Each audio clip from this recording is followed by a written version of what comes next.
7h30, notre invité café de ce matin, Ronald Terorotua, présenté par Axel Mézinel. 7h30, c'est l'invité café. Madame, monsieur, bonjour. Bienvenue dans l'invité café. Ce matin, c'est Ronald Terorotua, le président d'honneur du syndicat Oeto et RIMA, qui va répondre à nos questions. Ronald, bonjour. Yorana. Alors, il y a tout juste une semaine, le pays a présenté ce qu'il envisageait pour la réforme de la protection sociale généralisée. Le gouvernement veut passer l'âge de la retraite de 60 à 62 ans et augmenter les annuités de cotisation de 35 à 38 ans. Alors, ces annonces ont eu l'effet d'une douche froide pour les partenaires sociaux. Ronald, qu'est-ce qui vous dérange dans les propositions du gouvernement ? Parce qu'il n'y a jamais eu de discussion à ce sujet-là.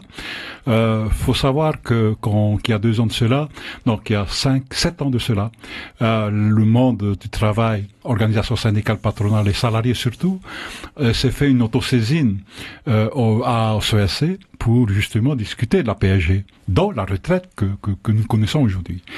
Donc c'est bien en autosaisine. Et à l'époque, à l'unanimité avec les employeurs, dont M. Tapeta était le président du MEDEF, avant de voter à l'unanimité ces 140 dispositions. Et donc, nous avons présenté ce document au gouvernement, quels que soient les gouvernements qui sont venus jusqu'à aujourd'hui, pour faire cette réforme. Quelques points ont été retenus par certains gouvernements, à savoir sur les médicaments génériques, qui nous rapportent aujourd'hui entre 500 et 600 millions au niveau de la CPS.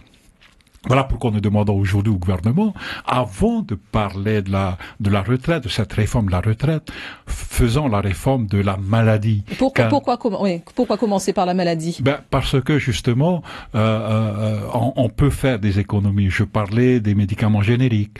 Nous avons aussi, avec le gouvernement, il y a 2 ans de cela, demandé à ce que la haute autorité l'autorité polynésienne de la concurrence, d'étudier sur les prix des médicaments en Polynésie française. Il s'avère que dans son avis, il nous dit qu'on peut faire une économie d'1 milliard. Donc, voilà pourquoi nous demandons au gouvernement de travailler d'abord sur les économies que la CPS peut faire, pour essayer de voir, pour ne pas toucher justement à cette retraite. On est conscient qu'il faut réellement faire cette réforme. Mais il y a aussi un point où le territoire manque réellement à l'appel, à savoir la création d'activités dans ce pays. Nous avons perdu 12 000 emplois depuis une dizaine d'années.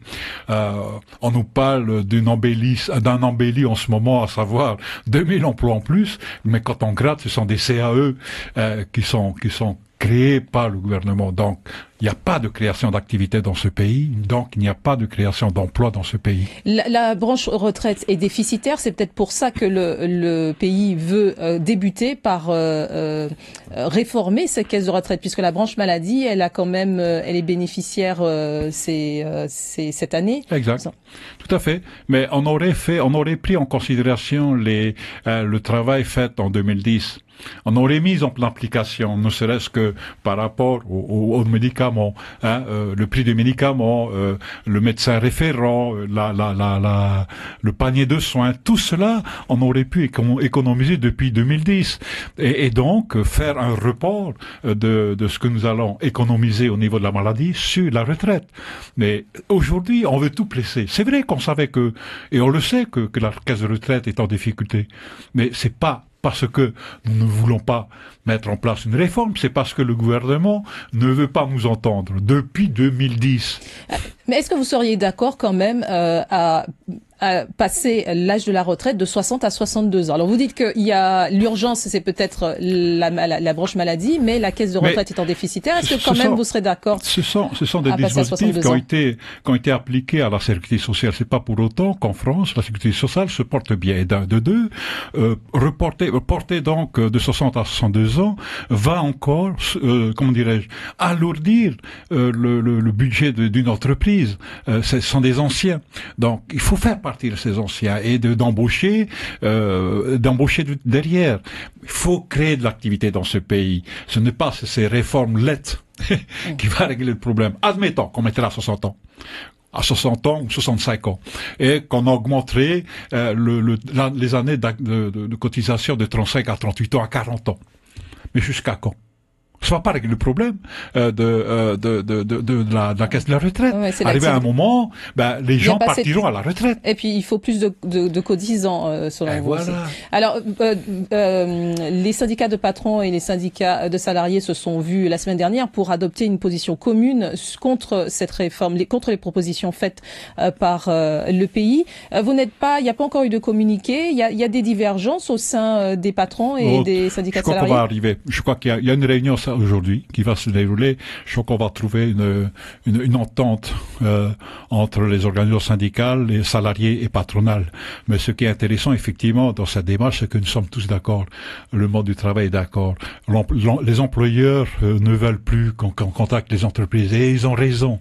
Et on est tout à fait en symbiose avec les employeurs et vice versa. Donc nous allons continuer cette discussion entre employeurs et salariés et puis trouver les mots qu'il faut pour pouvoir justement proposer un document commun au gouvernement pour leur dire tout simplement au gouvernement de discuter avant tout, de réformer avant tout la maladie avant la retraite. Est-ce que vous seriez prêt à aller dans la rue si vous n'êtes pas entendu? Ah oui, c'est clair. Ça, c'est clair. C'est le mot d'ordre au niveau des organisations syndicales et je crois que le patronat ne veut pas non plus qu'on y aille parce que ça mettrait encore en difficulté l'économie de ce pays. On est conscient. On est conscient que...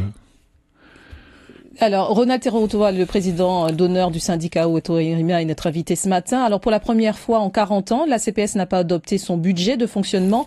Les administrateurs ont déploré une hausse de 14%, due principalement à l'augmentation de la prime de départ à la retraite des salariés de la Caisse de prévoyance sociale passant de 5 mois à 1 an. Comment en est-on arrivé à cette situation, Ronald? Il n'y a pas que ça.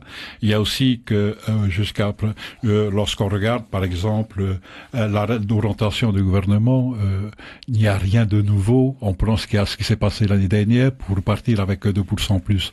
Je veux dénoncer le fait qu'aujourd'hui, la CPS paye, c'est vrai, dans son ensemble 20 milliards au niveau de fonctionnement de l'hôpital, mais dans ces 20 milliards, c'est 12 milliards quand même que nous, salariés, payons à cet hôpital pour le fonctionnement. C'est-à-dire que c'est la CPS qui paye le personnel, entre parenthèses, de l'hôpital Taonais. Vous avez aussi des dépenses que nous considérons fort parce que les EVASAM nous coûtent, RTT je parle, nous coûtent 1,4 milliard, voire 1,6 milliard si on prend effectivement celle sur l'international. Tout cela aussi, il faudrait réformer. C'est à cause de cela que ce budget n'est pas passé en tous les cas en ce qui nous concerne. Vous avez quand même voté, vous, la prime de départ à la retraite pour les salariés. Parce que c'est un dossier qui a été validé par l'ancien président qui est M. Legros en tant qu'administrateur provisoire. Il a, à mon avis, dépassé outre ses fonctions à l'époque. Et il n'y avait pas urgence dans ce dossier. Bon, ceci dit, on nous présente un document, on n'a fait que valider. Il faut quand même qu'on sache, il faut même savoir, l'ensemble des organisations syndicales étaient d'accord à le faire. Et là, le moment du vote, CSTPFO a fait défaut. Bon, ok, mais n'empêche que celui-ci a voté quand même le budget général de la CPS, alors que Oeto-Erimia n'a pas voté le budget général de la CPS. Donc voilà où on en est aujourd'hui. C'est vrai que ce dossier reviendra en deuxième lecture, après proposition du gouvernement. Et j'espère bien que cette fois-ci, on prendra en considération aussi nos propositions sur d'autres frais qui sont pas possible aujourd'hui au niveau de la CPS. Merci beaucoup Ronald Terro-Otoa. Je rappelle que vous êtes le président d'honneur du syndicat Oeto-Erimia et vous nous avez dit qu'en fait sur la réforme de la protection sociale généralisée, vous voudriez plutôt que le pays se penche sur la branche maladie avant de s'attaquer à la branche retraite. Merci d'avoir répondu à nos questions. Bonne journée. C'était l'invité café, 7h30 du lundi au vendredi. Polynésie première. Première.